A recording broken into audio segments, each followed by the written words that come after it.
And we are now live, Senator. Thank you, Alex. Good afternoon, everybody. This is the Vermont State Senate Committee on Institutions. Today is the 7th of April, 2022. I'm Joe Benning, the chair of the committee from the Caledonia County District. We also have with us today Senator Mazza from Colchester Grand Isle, Senator Ingalls from Essex Orleans, Senator McCormick from Windsor County, and Senator Franklin from Senator Franklin. Yeah, Senator. We want to rename it Parent It's been a long day. Sorry, Senator Parent from Franklin County. We are talking about several different pieces of the Capitol bill today, taking a deeper dive, and we have invited Secretary French to come back from the Agency of Education and talk about Section 6, specifically a little bit about emergency aid for school maintenance, which appears in your spreadsheet under Section 6. The pages are not numbered, so I'm not going to be able to tell you what page that is, but you can find it by looking up the section numbers. Secretary French, welcome back to Senate Institutions. I think you know the routine, just basic introduction and then dive right in, but welcome back. Yeah, thank you. Good for the record, Dan French, Secretary of Education. Pleased to be back. It's good to see you all. I provided some written testimony on this. I testified earlier in the session, but this time I produced what I thought would be a good written summary of this policy called Emergency School Construction Aid, which has been out there for a long time. It's sort of coincidental with our larger, say, moratorium on school construction aid, but they're two different programs. This is available to schools when they've had an unanticipated emergency that also has contributed to creating unsafe conditions in the school. It's limited to projects up to $100,000, and the maximum reimbursement from the state is $30,000. Generally, school boards have to apply for this. Typical case would be a pipe freezing, creating damage in a school. Then once they apply, the agency of education determines if they have a qualifying emergency, and then we reimburse up to 30% of a project up to a maximum of $30,000. Typically, the budget for this has been $50,000. Back in 2020, I believe we recommended it be increased to $100,000. Just to the $50,000 amount hadn't been adjusted in many years, and due to the age of facilities, we thought it'd be prudent to increase that. So that's sort of a quick summary of the program. If you have any questions, I'd be happy to answer them. Senator Mazza. Secretary French, what are the schools doing to, like air quality? That must be a big issue. Everything else. So who's paying for all that these days? Is there money coming in at the federal level, or? Yeah, thank you, Senator. It's a great question. Air quality is like the intersection of a lot of different things, COVID for sure. And to your point, yes, there's been a lot of work in schools around indoor air quality, HVAC renovation, and so forth. Since there's a direct connection to COVID, the federal dollars that have come in to schools have largely been leveraged for that work.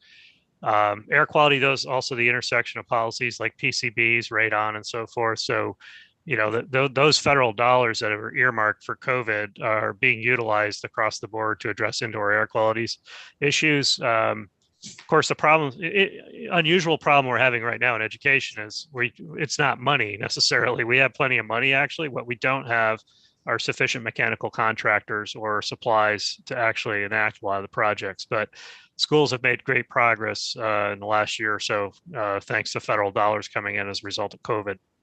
One of the things that I always think about, I've been on this committee for years. We gave hundreds and hundreds of thousands of dollars for school construction, and we stopped years ago. And you wonder, so what's happening now? When what finances took the place of that? Because I'm sure there's going to be issues of school construction.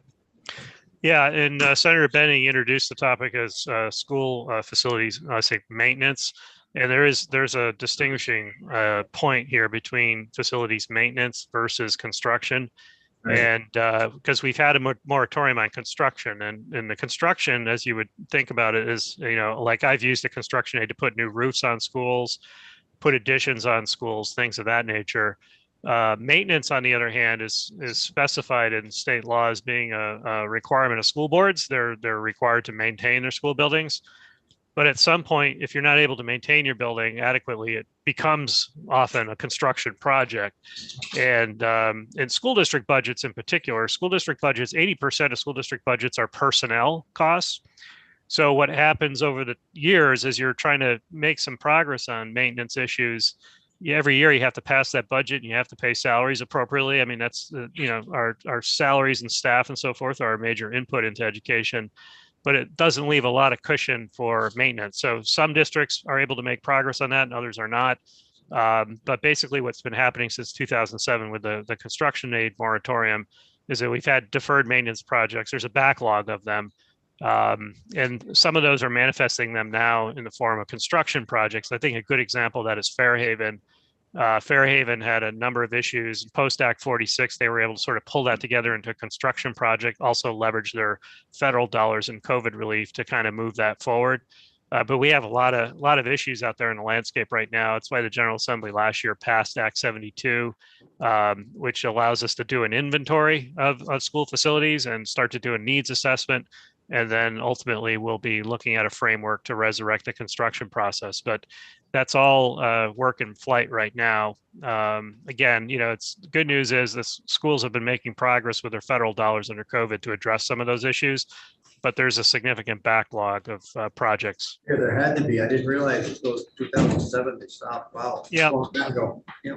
Thank you.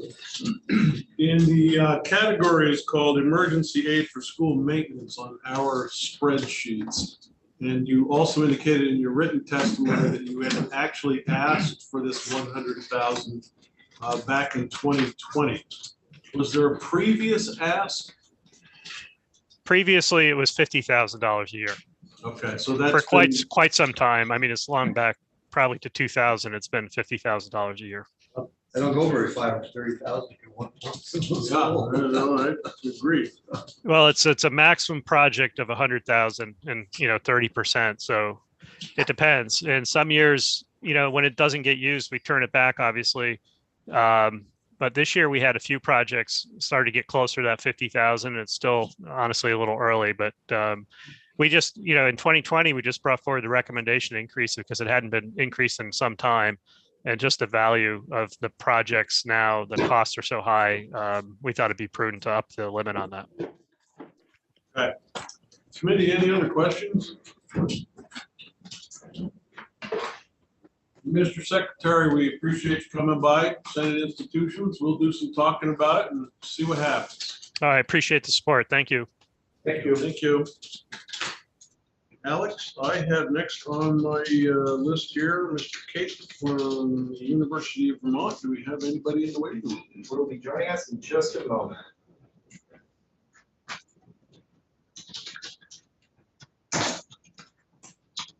Committee, I'm going to go through all these little miniature deep dives of all these folks. I'm just taking some notes, but if you've got anybody that you want to lend support to somewhere along the way, just make a note of it. We'll do a little roundtable conversation about where we might want to do some change. I have not been told by anybody.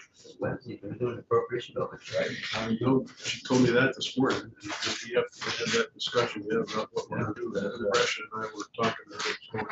I just told our committee we're all done Tuesday. Wednesday latest, so the bill's coming out next Thursday. So you shouldn't have any problem going on. No, we should be able to, but I knew it was getting close. I didn't realize next Friday. So we just stopped taking testimony and just come out and take the bill and go yes or no. That's worth it. So committee, on the 19th, we're going to Beta Technologies. And I understand we're going to have a little bit of lunch at a certain garage in a Colchester. So folks get to see a real museum. Should we get to drive a car back? If the weather's nice. He probably hasn't charged the batteries. No, that drank the battery. I have to call my son. And we will be joined by the pro tem, I understand it. We'll probably try to do some carving. You coming with us? Am I invited? Yeah. Delighted. Sure. We'll be like 3-day-old hot dogs. 4, sorry. 3 days of a good one. Yeah, 3 days, you still get money for them. We'll have Easter left over. Okay. I like that. House lunches were good. Chicken curry sandwich. The chicken curry sandwich, that's my favorite up there. You know, Senator, I have a 1970 Chevelle, not a Corvette. Yeah, but I got an LS644 in that. Take it out. Not so much for the kids, because I haven't been able to figure out how to get a car seat in it, but I rebuilt it with my dad when I was in high school and take it out in the summers, but I don't get it out till about May or June. Like you, wait till the salt washes off the road. Car's never seen a day of rain since we rebuilt it. Well, it's supposed to be raining this week, later in the week, so hopefully by Sunday we'll get the bike out. I once owned a 1954 Buick Special, but it was so long ago, it was before, I didn't think of it as a classic car, I thought of it as a 20-year-old used car. We had a 54 Pontiac, wow, That was the best. Yeah, at the side vents, so chrome. I don't want to increase your expense there, Dick, but if you're inviting Eric Philpott, you might have to also invite his boss, or she's gonna be really. Sure, oh yeah, I wanna make sure I invite her, because I don't care about him, as long as she comes. I don't think she's ever seen the garage. Well, the idea is try to carpool. I know a couple of you are probably gonna take your own cars up there anyway, because you live there, but some of us will end up coming back through to the State House. We can carpool. Got the pro tem and this per secretary coming with us. I was gonna make a parade. Well, the pro tem will be heading south. That's Tuesday, the 19th. Alex Joseph, one of them cordially invited letters. He doesn't like that being property that day for great case. Gotcha. I'm gonna take the day off. Yeah, hide your phone. I get 3%. Well, 1.5, you got a deal. So are you providing the spread, or do we get to go to the counter and order off? I'll make some sandwiches and put them on a platter, and I'll get some chips and a little salad and sodas and water. That's what you're getting. Will you always put on a good spread here at the State House? Tom Chittenden is gonna pay for it, because he. No, Tom's not paying for it, no, he don't pay for it. So we got one guy dealing in real estate, and the other one, is it the New York Stock Exchange or? Yeah. No, I'm looking for a picture of the Chevelle. Show it somebody.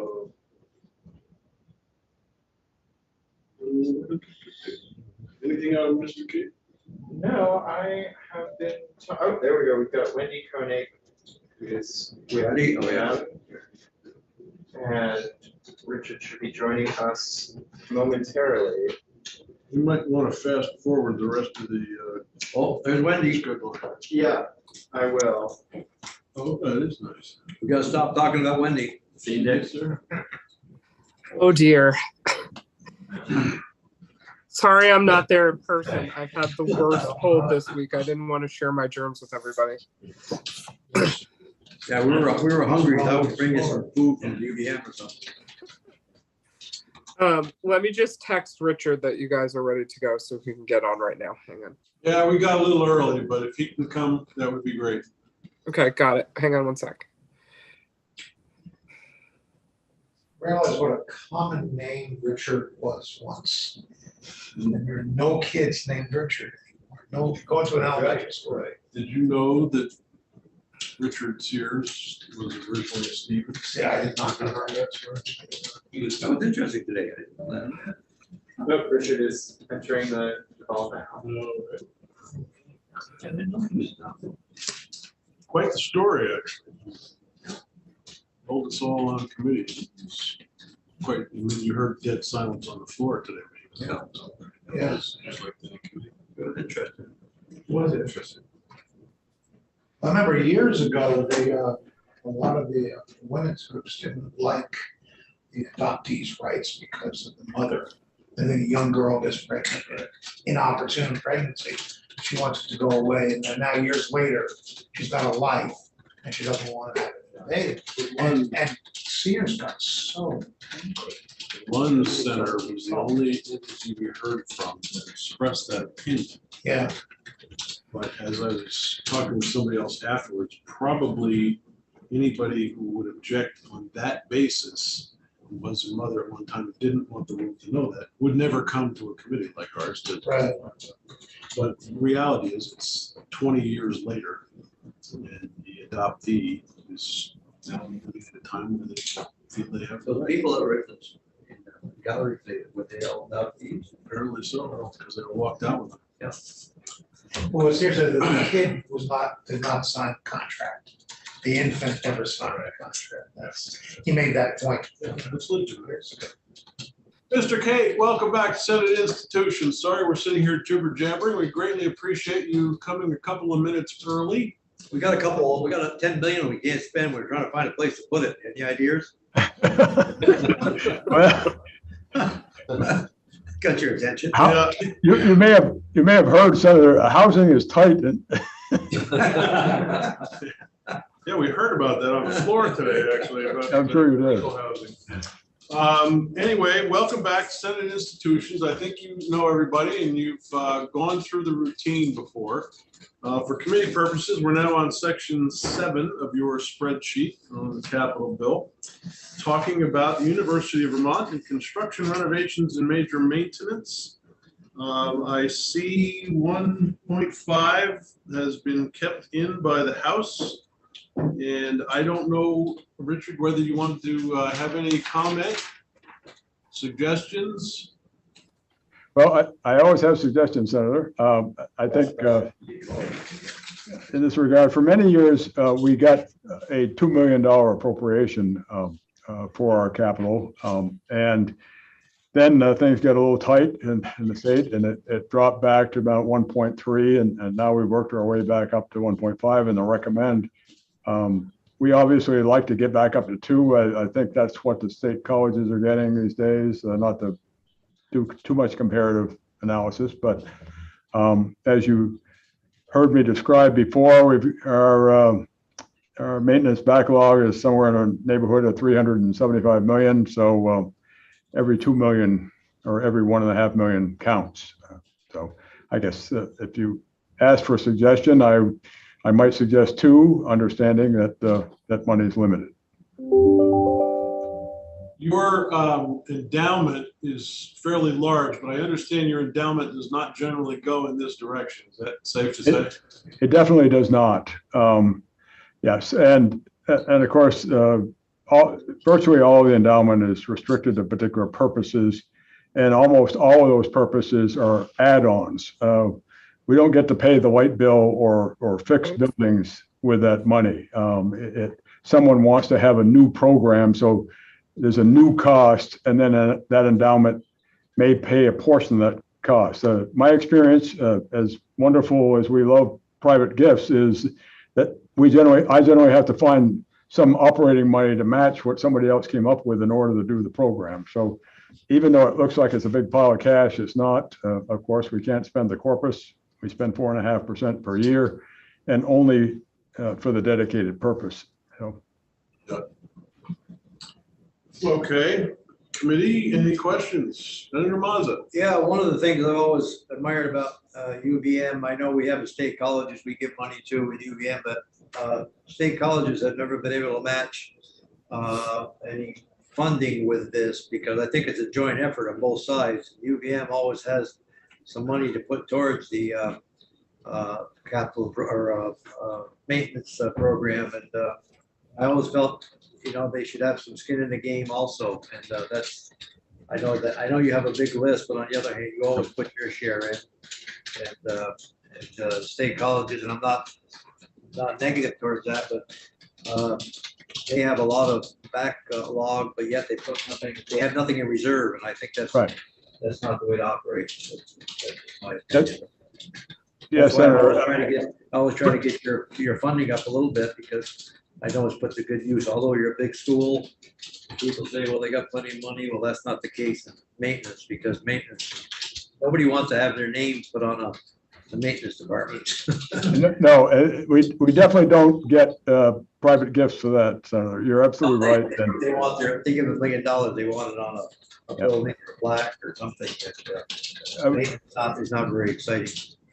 when I go around to all the pots that we have in different places, you know, and just in terms of operating money, or if we save money somewhere else and we can put it in facilities, we range from 11 to sometimes $25 million a year of UVM money that's going into maintenance projects. Right. And if we didn't do that, we'd be in real trouble. The team does a real good job. Yeah, that's a big project. Senator McCormick. Sticking with this discussion that people like their names on new buildings or libraries and such, not on ongoing. Have you ever made a pitch to your alumni that they should consider donating money for maintenance and for ongoing operating expenses?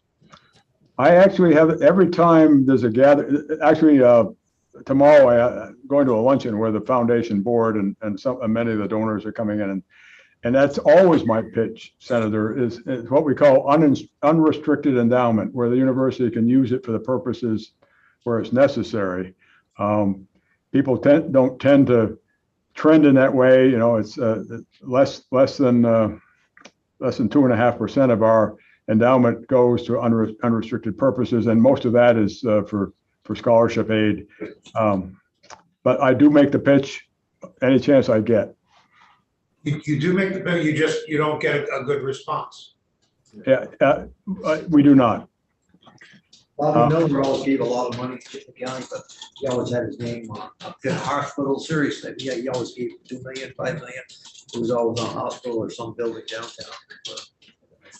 And again, not to offend anyone or anything, but most people, you know, if they want their name on a building and they give you $5 or $7 million, it's you know, it's a $40 or $50 million building. Yeah. So nobody pays for the whole deal. Those things happen at Yale and Harvard and Dartmouth, but they don't happen here. How's the condition of your maintenance buildings? I'm sorry, Senator. How's the condition of your maintenance buildings? Yeah, right. Well, a good pitch would be a suggestion like Mazda Maintenance Building. Let's get gold letters. I'll match what the chair gives, okay? Yeah. Whatever the check you write, I'll match it. Hope you enjoy your cat. Senator, you think that's a safe bet then? Well, folks, we appreciate you coming back. The committee has to have conversations, and we've got a whole lot of people to work through here, and oh yeah, you know the routine, but we do appreciate hearing back from you, and keep up the good work at Groovy UV, as we state college graduates said. We appreciate the opportunity, Senators. Good to see you all. Thank you very much. Thank you. See you, Wendy. Bye-bye. We're going to shift to section 8 of the capital bill. This is the Vermont State Colleges conversation. I see, let's see, Sharon Scott is here. We're waiting for Catherine Vassar and Mike Stevens. Is that, oh, we're increasing, no, that's Dan Dickerson. All right. Sharon, welcome back. I'm waiting for your 2 compadres. They were planning on joining at 2:25, so I can ping them right now and see if I can get them here at this moment. We appreciate that. We're a little early coming off the floor. Excellent, excellent. I will be right back and see what I can do. Great. What was it? We're going to hear in a moment. Plus the 2 million? Are you kidding?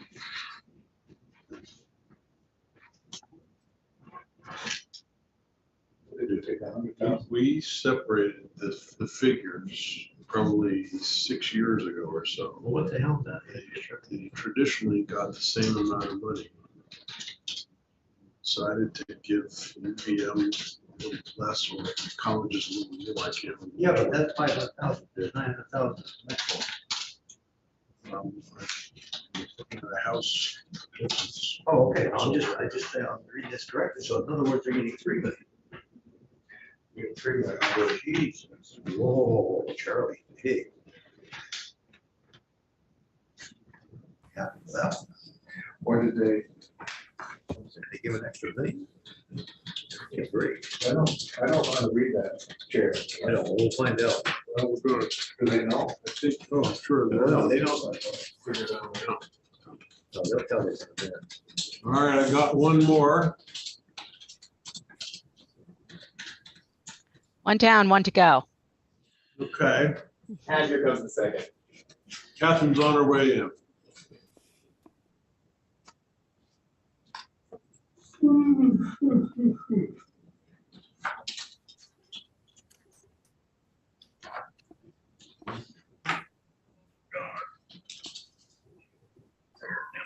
I know. They're young. You're tired of making money. I'm tired of spending it. I'm just tired of not having it. Oh, poor Joe. Yeah. Second time's the charm. She's trying to get in. There she is. All right, guys, welcome back to Senate Institutions. We appreciate you jumping on a little bit early here this afternoon. We got off the floor earlier than expected. For committee purposes, we are moving into section 8 on the spreadsheet. And I don't know, Sharon, do you want to take the lead on this conversation, or Catherine, is that you? I would be happy to take the lead on the conversation today. So for the record, my name is Sharon Scott. I am the Chief Financial and Operating Officer of the Vermont State Colleges, and I am joined here today by Michael Stevens and Catherine Lavasser. So we are here today to provide you a little bit of an update. We were last here visiting your committee on March 17th, where we shared information regarding our physical assets and space utilization studies, as well as an update on our 10-year strategic facilities plan.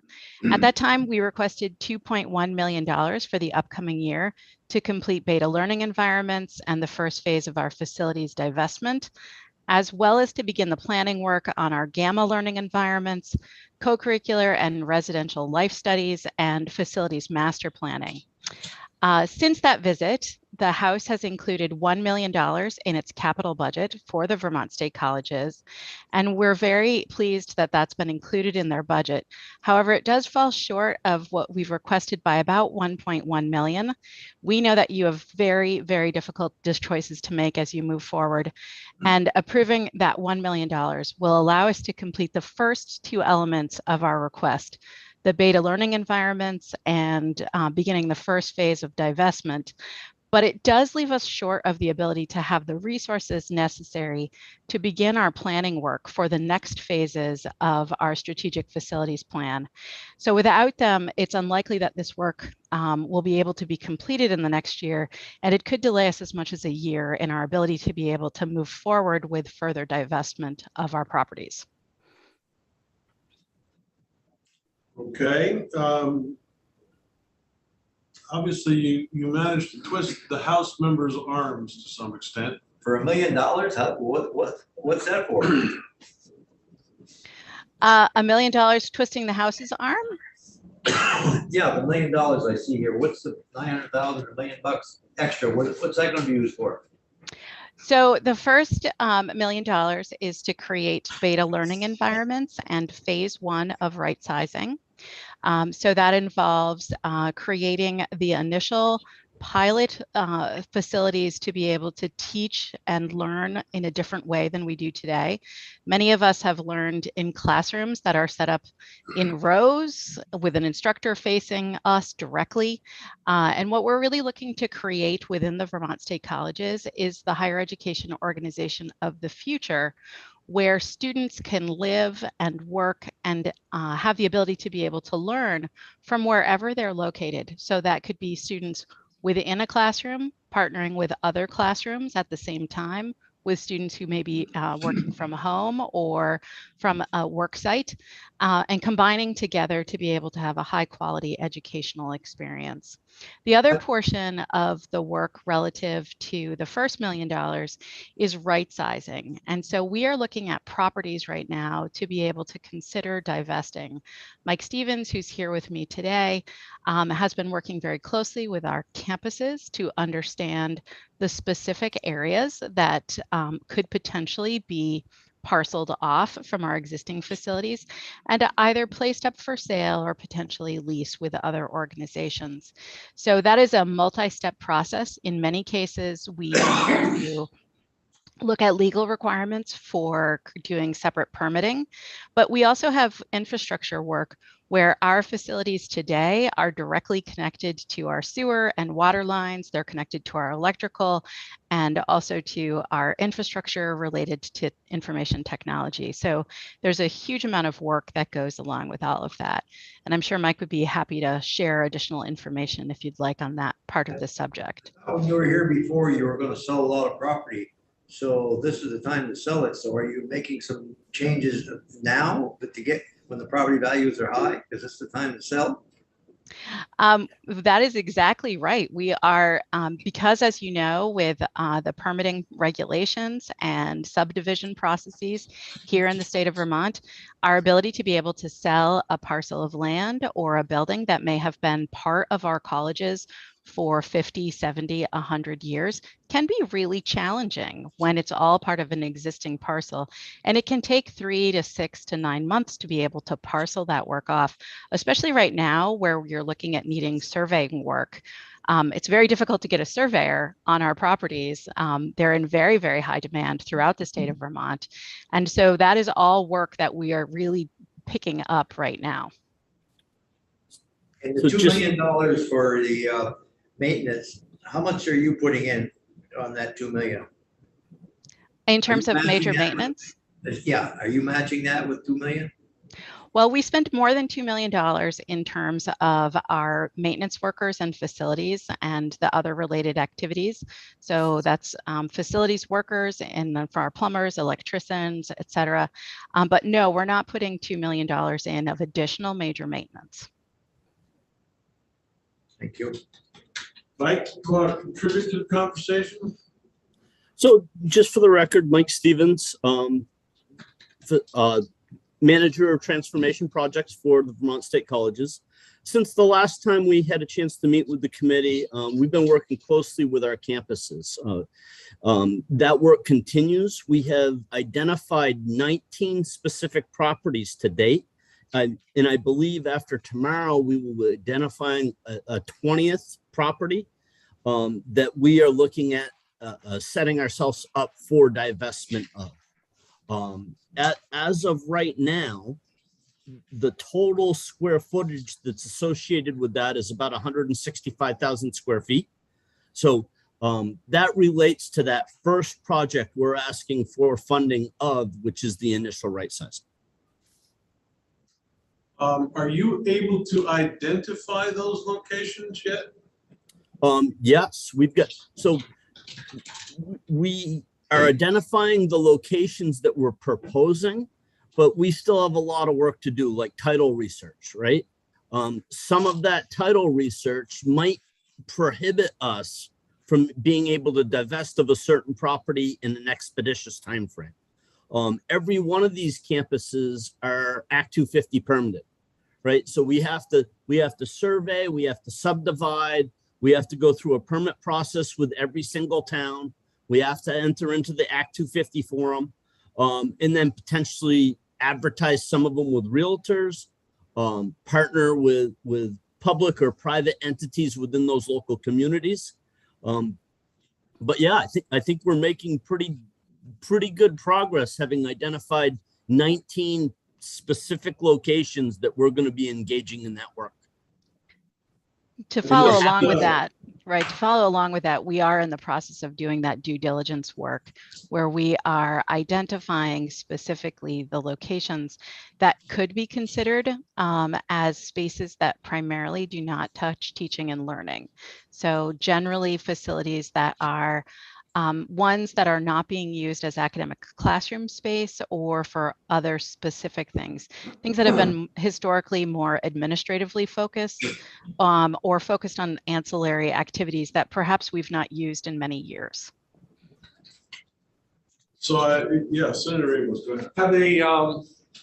Have you identified the dollar amounts, what you might expect to derive from the sales?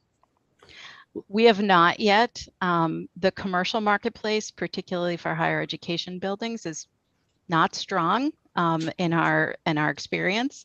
That being said, there's tremendous value for the Vermont State Colleges of not having those buildings on our books in terms of depreciation, as well as really in the anticipated maintenance and renovation and deferred maintenance costs that go along with them.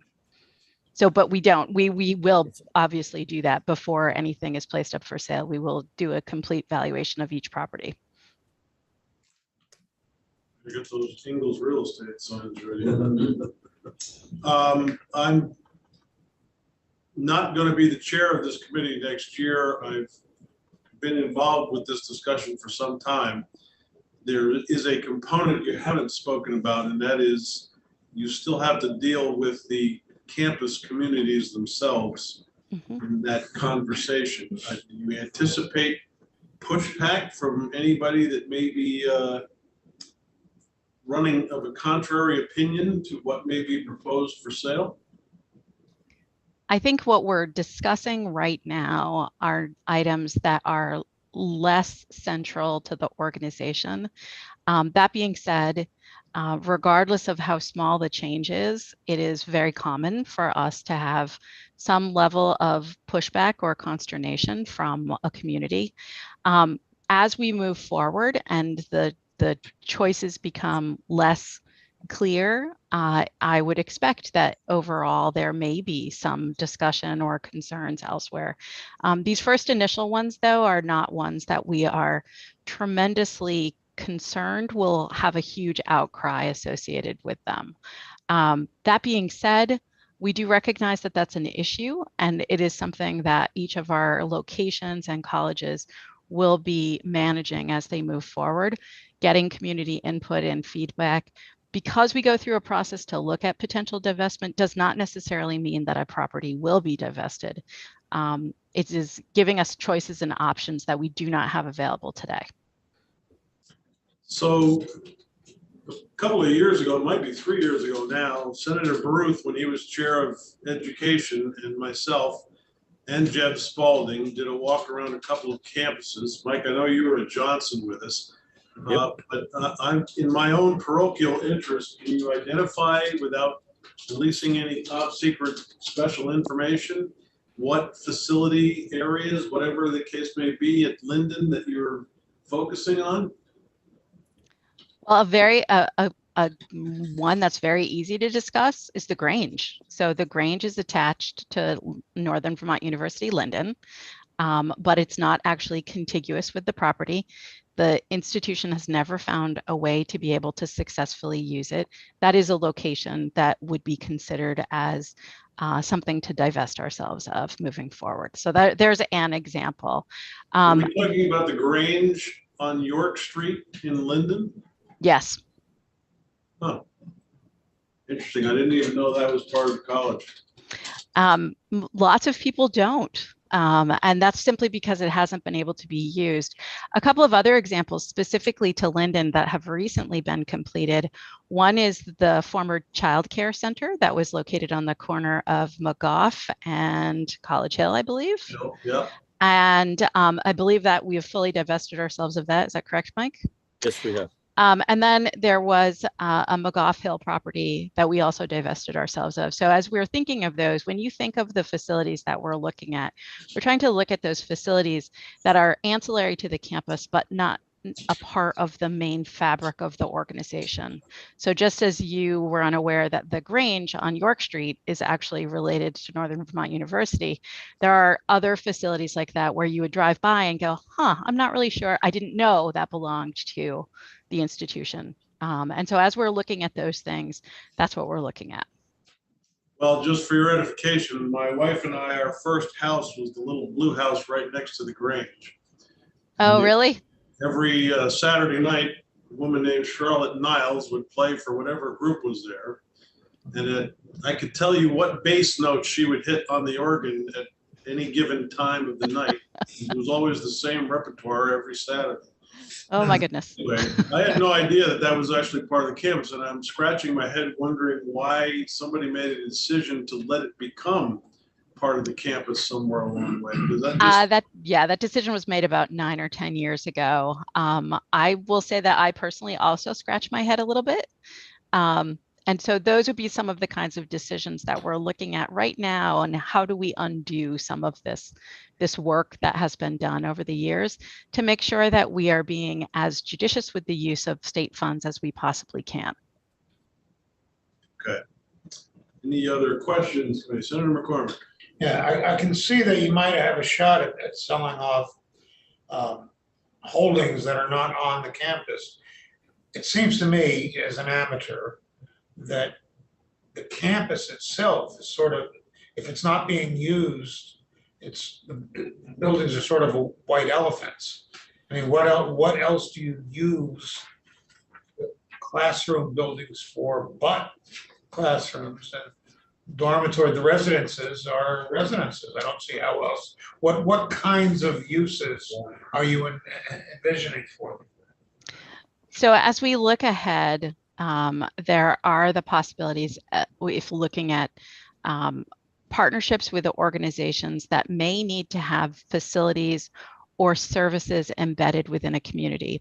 If you look specifically at the Johnson community, where the college itself is located just a couple of blocks up off of Route 15, the facilities there could be good locations for health services buildings, where a commercial building that has what are essentially classroom buildings could easily be turned into spaces for exams or providing procedures or perhaps mental health counseling. So if you look at some of those things, but you're right, college buildings across the state of Vermont are a little bit of a white elephant. They are very specific purpose. They're built for a certain kind of function, and that is very challenging. When we look at them, though, there may be ways that there are other organizations that could find use with them. A residential facility, perhaps there's a good opportunity for partnering with an organization that's looking for housing, that could provide housing and be able to help with some of the housing shortage that we have here in Vermont. We're not entirely sure yet, but some of this initial work, and the initial work, to be clear, is really looking at the peripheral buildings. That's why some of our next set of planning work is really to look at, okay, what happens next, to really get at the answers to the questions that you are rightfully asking right now. What's your time frame for getting through that initial phase? Mike, do you have that off the top of your head? Yeah, well, we have a goal, Senator, but title search and research like that might impact, and Act 250 permitting might impact that goal. But we plan on starting to divest in the next year, several of these 19 facilities. Okay. As a parting suggestion, let's put it that way. Whoever's chair of this committee next year is probably going to be looking with great disfavor if substantial progress hasn't been made in that area. And as you guys know, I've been a long time advocate of the state college system, but I don't want to leave you with the impression that if you're back next year and very little has been done, that could be very problematic to how the legislature responds to the system. So I guess I'll just leave that seed planted with you and see where things happen down the road. Thank you all for coming by and visiting with us this afternoon. I'm sure that there'll be more conversation down the road. Thank you for having us. Thanks. Our next guests are showing up in 2 minutes, as I understand it. I think colleges can't get their act together. They just can't do it. They just need a little help from it. And we've been helping them for years, and they just can't get their act together. I did want to ask, is there a statutory thing that says they can't have an endowment? No, we just don't have a one guy that has that kind of money. They got You're the CEO of Carhartt. That's the one person. The Weather Channel. The Weather Channel. Casella. There's 3 billionaires right there. suffice it to say, they don't have enough alumni who are billionaires, as opposed to UVM does. But even then, people give that kind of money, it's the same that UVM has for a problem. Nobody wants to do maintenance. They want their names on a building or a program. So Well, they got the chance to buy some gold. Tell you what they got now, they got a hot item for more nurses. Nurses are yeah, they're I'm lining up, and the Vermont Tech should be packed because more young people are going to technical school. Right. Right. I think I got 3 out of my store this year that are going to technical school instead of college because there's a drive for the workforce. Just about a year ago, I went to a forum at the college that had Vermont Tech's president and the president of the local hospital, all talking about a nursing program that was going to be developed at Linden. Douglas. I haven't heard anything about it coming to fruition. They're busting the seams. You are Our famous one. Vigo Martinson too. Vigo? Well, he's actually the owner of Union He used Bank. to hang out with Vigo. Yeah, he's the St. Lawrence One of one. the trustees at, London. Martha McCallum on Fox News. David Silver. Those are probably the guy who basically Silver or founded Silver? ABC Radio. Owen D. Young. I think it was FILBER. CBS or ABC, one of them. I'm pretty sure that's the same Alumni. guy that's in judiciary. He left a lot of money to the school. Where did you go? St. Lawrence, upstate New York. Small liberal arts school, about 2,500 students. I know him from North Country Public David Radio. F. Silverman. Right, we had only 2 K symbols on this side of the Mississippi. We were K symbols. Information I got Instead of W side. So the East Coast is W, David right? F. We were Silverman. K slim.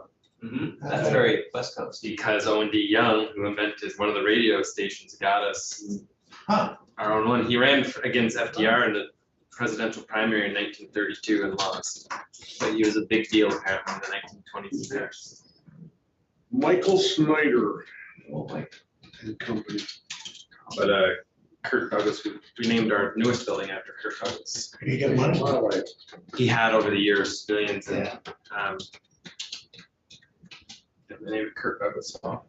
But he was not Kirk Douglas when he went there. He was Igor or something. Should be out of here by And, 3:15.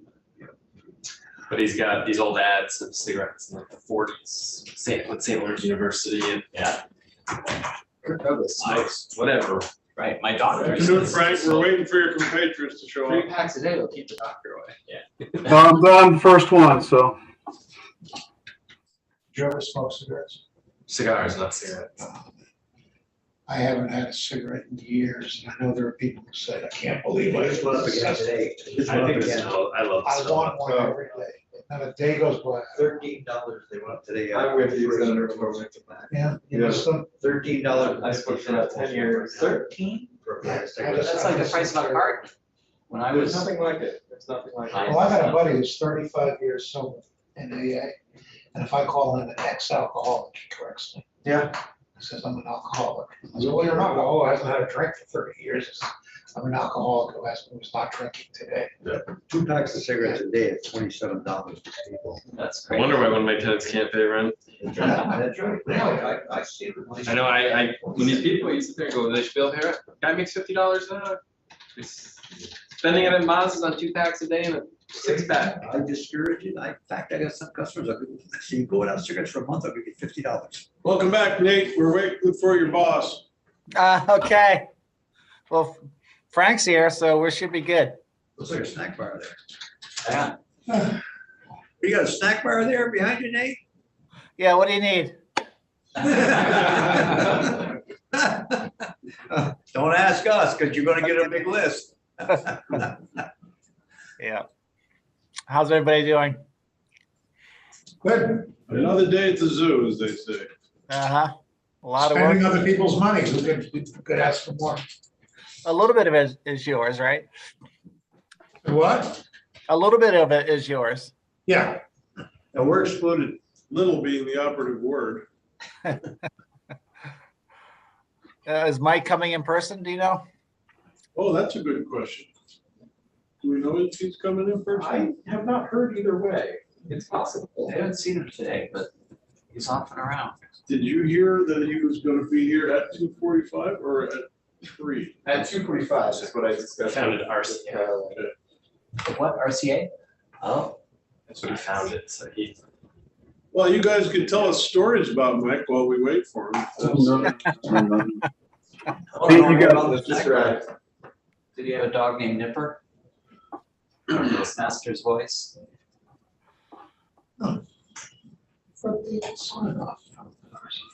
Man with him. Yeah.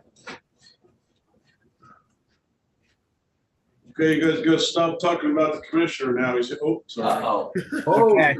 There he is. Fish. Carry on as you were. We didn't say anything.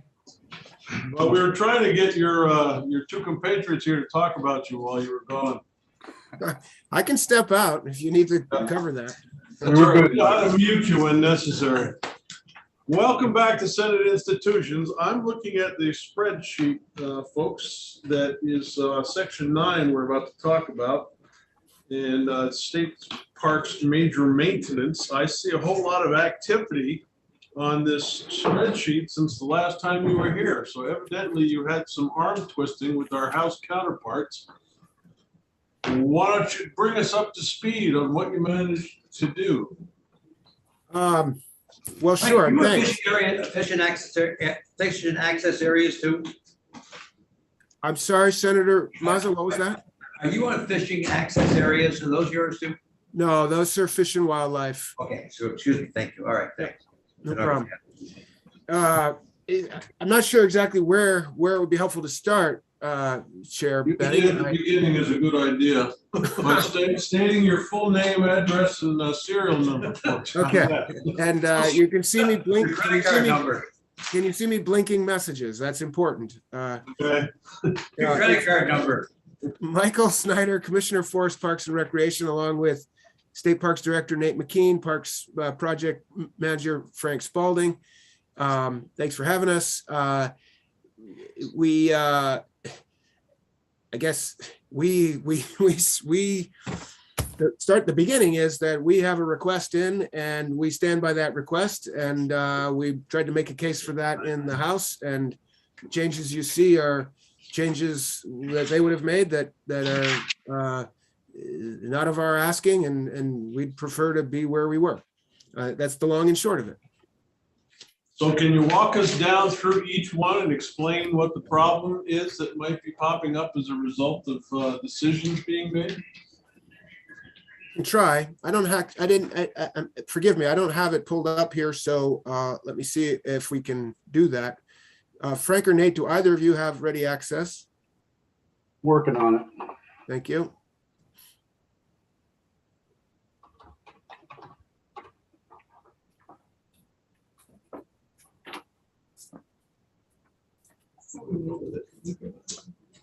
Not this far. Maybe it's okay. If you take a look at the line 76 there for starters, it's like the governor's recommended was 310 the first year and 805 the second year.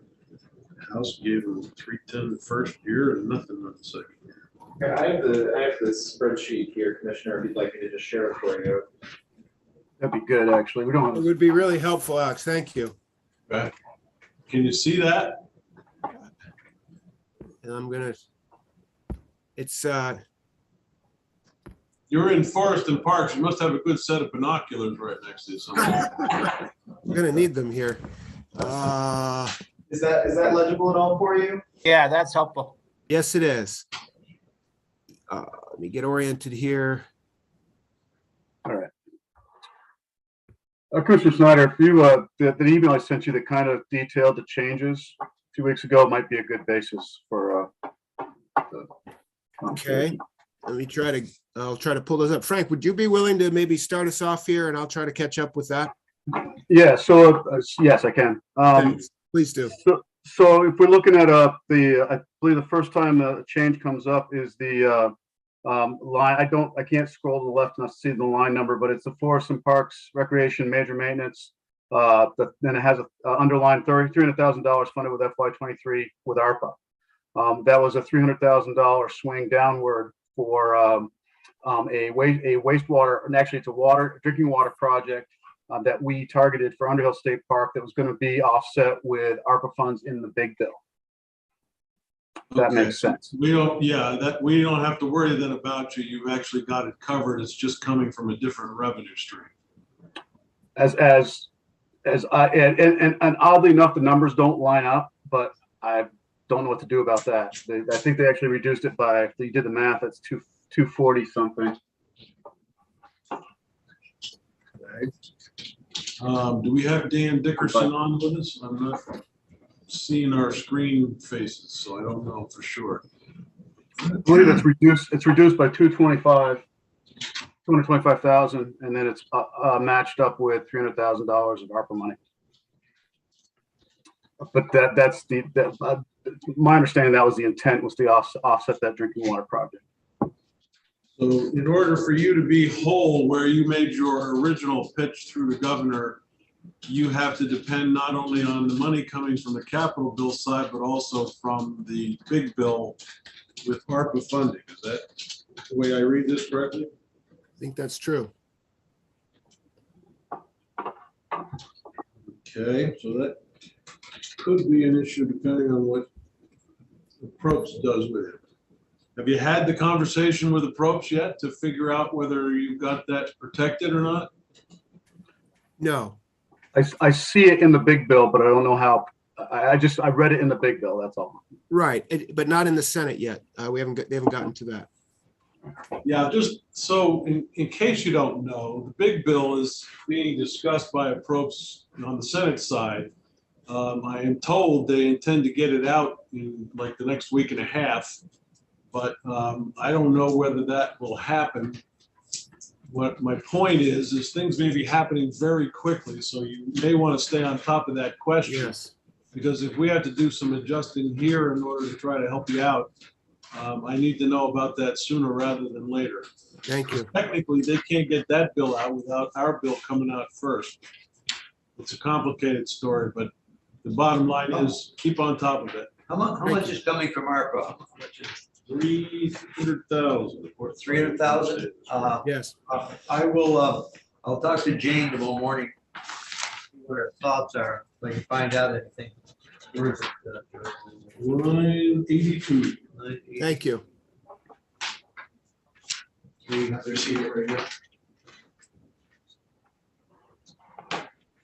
right there, over there. Yeah. Okay. Yeah, I'll talk to the chair tomorrow morning. Yeah, okay. I really do. Oh, ARPA money. Okay, I see that. So if you see the column in the direct middle, Act 50 as enacted, that technically is the governor's recommend. Probably ought to have this reworded. And then if you, the next column over is the House. Color. Yes. Well, One of our committee members apparently is colorblind. Yeah, but I didn't ask them to do this. Right. We'll have some more conversation about that. At the end of the day, before it passes out of here, I want to have it multicolored so that we know what each body actually did with the thing. It's a lot easier to read. Yeah, actually, if you're talking to the, tell you, is it colorblind people? It's not that I can't see color. I can see vivid colors. Okay. So bright red, I can see. Pink, I can't. Well, we had bright green and bright Yellow, you see yellow. I can see yellow. That's good, right? Yeah, or neon green. Yeah. We'll talk to Dan about that. Okay. Michael, the next thing I see coming down, or Frank, whoever wants to take the lead on it, is line 85, the rustic cabin construction program. Yes. Senator, before we do that, I'd like to quickly jump back to line 82. Please. One of the changes that came forward through the House release, the bill that came from the House, was a strike through on the words wastewater projects in the language. And while we understand the intent of the change in terms of it was the intent to match ARPA funding against eligible projects. By striking that language, we're not sure if that unnecessarily hampers our ability to use any 2023 money to do any wastewater projects. And we actually set aside $200,000 each year as a 6-month reserve to deal with wastewater systems that blow up in the fall, that we can fix during the winter and spring for the next season without having to pull the plug on any other projects. And then if we don't have anything blow up, we actually use that money for preventative work for smaller projects.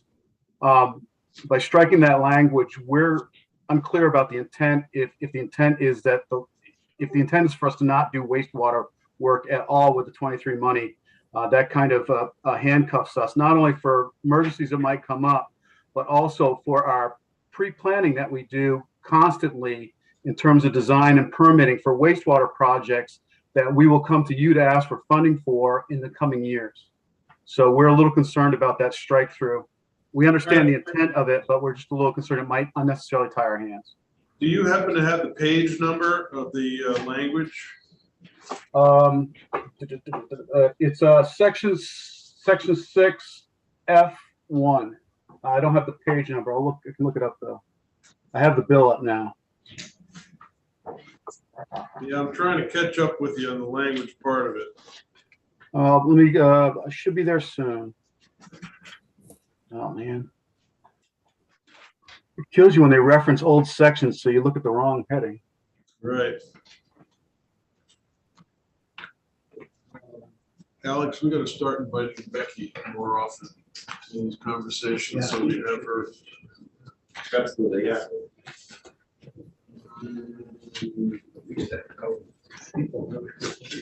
Yeah, we used to have Catherine. Yeah, at the same time. Man, I missed her. Yeah, I do too. I'm a little bit lost. Oh, Kathy. All right, it's on page 7 of 24. Thank you. All right, so they struck out line 2, wastewater repairs. That's your concern? Right. Yes.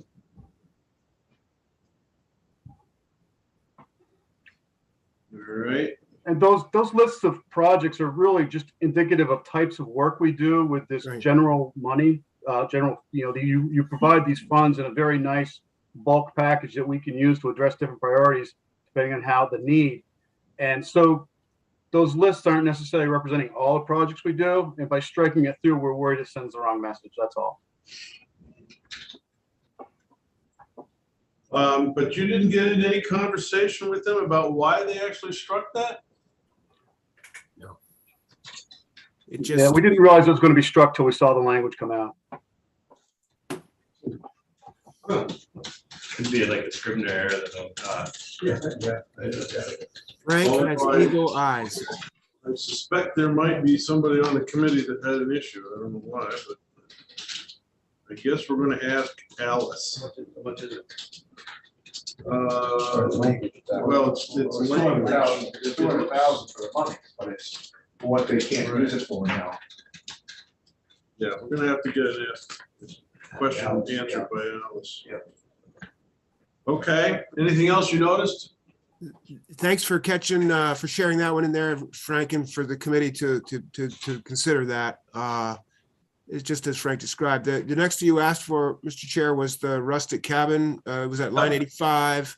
I think we talked with you all about this when we kind of came in advance and indicated that this is where the House Committee was going. They asked us about, we had a couple of appropriations for cabins, right? There was one, Frank will correct me, I always get the calendar year and the fiscal year parts mixed up, how this works, but we had originally, the governor suggested $800,000 to FPR as a special appropriation in capital for a rustic cabin construction using the tech centers.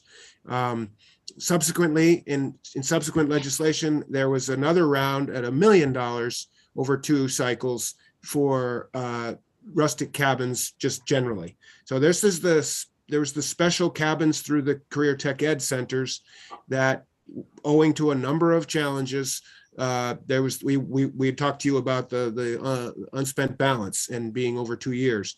So they looked at that hard and they made a change to basically ding us there for that cabin rust through the kids program down to, what is it, 200,000. And the remainder just kind of went back.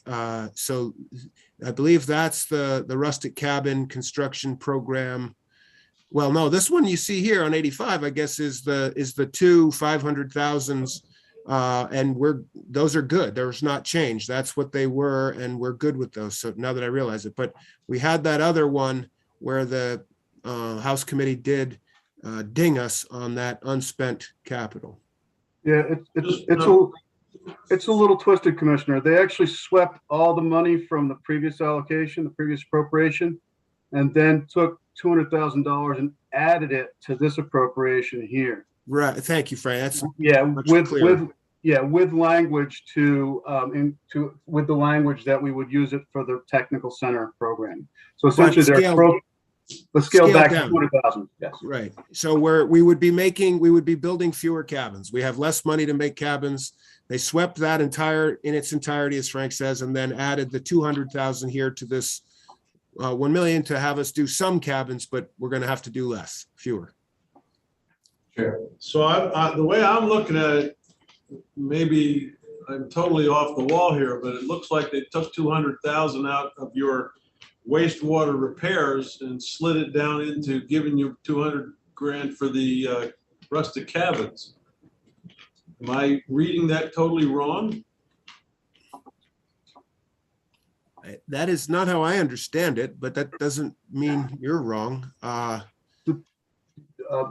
Senator, if you go down to section 14 of the bill, the House bill, it actually shows where they sweep the entire allocation from the 2019 appropriation. Thanks, Frank. So this doesn't match the bill, the sheet. Well, I'm not sure. It is a bit of three-dimensional chess right here, but yes. Yeah, we need to have. I've sent her an email to see if she can join us. She was invited. So, Commissioner, and Frank, when we met with our House counterparts, they made it sound like it didn't really matter what you could do with the cabins because all you could really commit to build to was $200,000 worth. That's kind of how I kind of remember the conversations, and I asked her about it. She said, "Well, yeah, but that's all they could commit to. That's all they could build." And so I'm really confused about what I'm seeing here. And we're going to ask Becky to come in here to help straighten it out. But you can build more than $200,000 worth of cabins. Should you be funded for that? So I appreciate this very much, Senator Ingalls. We can build, and we hope to build many more cabins, and we are underway, as we've described previously, on some. The question really is about this special program with the tech center kids, and which is just a bit more challenging. I'd like to think we can still do them, and we want to do it. It just would take lots of time, and so we kind of relented, to be honest, and said, okay, we can't commit to having them done this year because of the challenges, but we didn't want to be out there saying no, we can't do it. So with time, we could get them all done. I guess they weren't willing to wait and said, well, let's just scale it back to a couple. It's a good program. And if you get these done and it goes well, maybe we come back and look at doing it again in another cycle. So that's the best way I can explain it. It's not us saying we can't get them done. It's just them saying they don't think we can get them done fast enough, given the technical, the challenges of doing it through the tech center kids. It's not like hiring, going out to bid and contracting these out and getting them done the way Frank does. Bing, bang, boom. These take a little bit, they're a little bit more challenging. So is the interpretation of that they didn't really want to leave money sitting around waiting Correct. for you to be able to complete things? I think that's exactly right. I'm checking that, so that's not a problem. They created it. Yeah. They created it. All right. What else you got? We're back here in section 9. I think the rest is straight up. Is it not, Frank? Yes, you're correct. The rest is straight up. The only other money movement is what I mentioned before was the sweeping of the sweeping section 18A 23. I think of 2019, which is the cabin money. That's the only money change. Yep. And then they returned a small amount, I believe, to pay some bills we've paid already out of that fund. So correct me again if I'm wrong, and I apologize because I'm struggling here with this sheet a little bit. So we're gonna ask for some help on it. But no problem. From all the appropriations that you started with, are you just $725,000 down Is that how much you're missing out of what the governor's recommend was total? And if you don't know that answer, that's fine. We're gonna find out. Because I'm a little confused myself. I'd say we're roughly $500,000 down. Okay. If you assume that ARPA. 300,000 in ARPA. If we Yeah, get the yeah. ARPA. Yeah, and actually ARPA, because the deduction from the 23 budget doesn't match the ARPA match that's booked in the big bill. But the ARPA match that's booked in the big bill is actually the correct number in terms of budget. And then if you swap out the $700,000 and the $200,000 to the cabins, that's a $500,000 swing. All in all, it's about $500,000 down of total appropriations or impact, understanding that the $500,000 is from the 2019 appropriation. So just to cap it off, so line 174 under section 18. Are we reading this correctly, that this is a reallocation of money you previously had?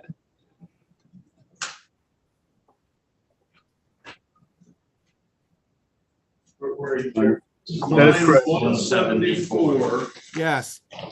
Yes, that is what is reflected in the language in section 14 of the of 739. Okay, so what they did is savings. So they're taking that money to their, putting it back into play, right? Yes. Yeah, that's basically the way that works. All right. Okay. So that's 775, 409 minus 300 from ARPA, so that's the difference of where they would be as far as their monies. I have to assume that is the case. But they said they can get along without it. Yep. Okay, anything else you want to tell us? I think that covers the, the big ups here and the changes. So thank you. We're happy to cover anything else you'd like, but that does cover this, I think. Right, guys? Thank you, Mike. Yep. Thank you very much. Okay, thanks, guys. Thank you all. Cheers. No doubt be seeing you again. You bet. Thank you very much. Tomorrow, actually. Thanks, Frank. Nate, see you. Take care. Alex, any success on Chris Herrick? No, it looks like they were not able to join before 3:30. Would you like me to move them to a different day? Yeah, what do you guys think? You want to hang around here till 3:30? You want to move to a different day? Yeah, leave it table. How did I think that was easily? I might even be You're willing the to chair. If you want us to stay, we'll stay. We'll stay when we do whatever you want. Sure. Chris Herrick will come to screw schedule. So. I might even be able to get them tomorrow because we've got a Alright. short day. Let's do that. Chair, could you, I apologize, could you get them to clean this up a little bit? So I don't know if I'm the only one struggling. I just have a real hard time. This is yours. I'm a numbers guy and I usually can figure it out, but I have a real hard time with this. So we usually have it laid out. I think You're not the only one of the problems is this is Dan's first go through with what we're trying to do. No, yeah, that's right. No, I'm not trying to blame Catherine anybody. was with us. Right, right. Dan, there's Dan. There he is. Can you hear us, Dan? I can hear you. What have I missed? Okay. What have I done wrong? Well, unfortunately, I don't have one of last year's spreadsheets. I think I got it. And the breakdown usually was, we would see the governor's recommend. That would be left in white. Okay. We would see the House changes made in pink or red. I think for Dick's sake, we've got to have as red as possible as opposed to pink. And then any changes that we made to it would appear in green. It sounds complicated, but it really is helpful when we're trying to explain on the floor what was done by whom as it transmits through the building and us. That is one thing. The other part of this is we're learning to read with ARPA funding being injected into the process, and that makes it a little bit more confusing. So I think that it is probably in all of our best interests that we have both you and Becky on with us from now until the end of the session, because the line items are also affected by various language changes, and putting those pieces together right now is looking very hard. So somehow or other, we got to get all the players on the same page, and I'll take the heat for that. Let's get together and have everybody in the building at the same time, or at least on the Zoom. I think that will be very helpful. Yeah, I apologize if you weren't able to see me, but I have been here. I popped up on my camera, but I think somebody else was talking, so I stayed quiet. But I apologize if you were not able to see me on your end.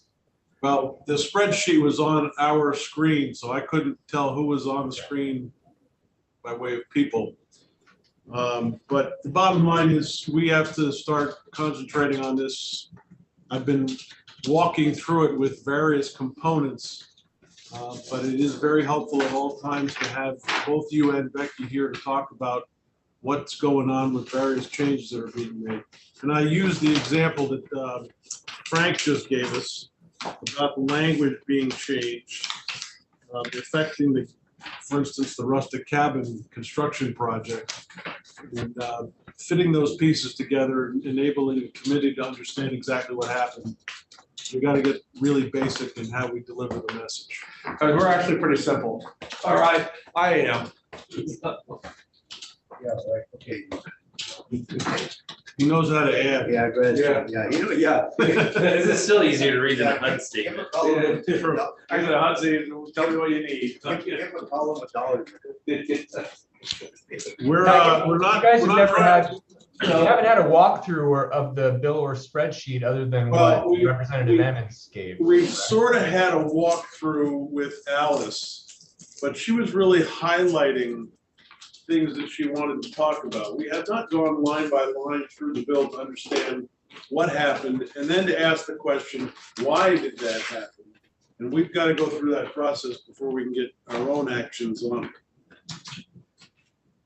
So we'll pick up again tomorrow, but if you can join us in the background, that would be very helpful. Okay, I will be there. Are we ready to go offline?